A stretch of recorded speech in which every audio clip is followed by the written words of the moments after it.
যখন এই দুটো মেইন মিল আপনি স্কিপ করে যাচ্ছেন তখন কিন্তু যেটা হচ্ছে সেটা হচ্ছে আপনার গ্লুকোজ লেভেল ডাউন খাচ্ছে এবং আপনার কাজে সেই স্পৃহা থাকছে না। এবং গ্লুকোজ লেভেল ডাউন খাওয়ার ফলে বা গ্লুকোজ লেভেল লো হয়ে যাওয়ার ফলে কিন্তু আপনার হেডেক হচ্ছে, আপনার মাথা ঘুরছে, নাউসিয়া বা ভমিটিং টেন্ডেন্সি দেখা দিচ্ছে। এটা একটু খেয়াল করে দেখবেন যারা এই লাঞ্চ এবং ডিনার অ্যাভয়েড করে থাকেন।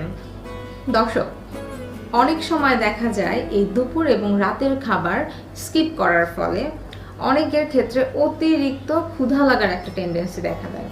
এই অতিরিক্ত ক্ষুধা লাগার টেন্ডেন্সিতে সে হয়তো বা ইভিনিং স্ন্যাক্সে বা মিড মর্নিংয়ে বা যে কোনো একটা সময় মাত্রাতিরিক্ত খাবার খেয়ে ফেলছে এবং কি খাচ্ছে সে নিজেও জানছে না, কারণ তার প্রচণ্ড ক্ষুধা পেয়েছে এবং সে যেই খাবারটা খাচ্ছে সেই খাবারটা হয়তো বা অতিরিক্ত ক্যালোরি বহুল খাবার এবং এই খাবারটা খাওয়ার ফলেও কিন্তু তার ওয়েট গেইন হচ্ছে।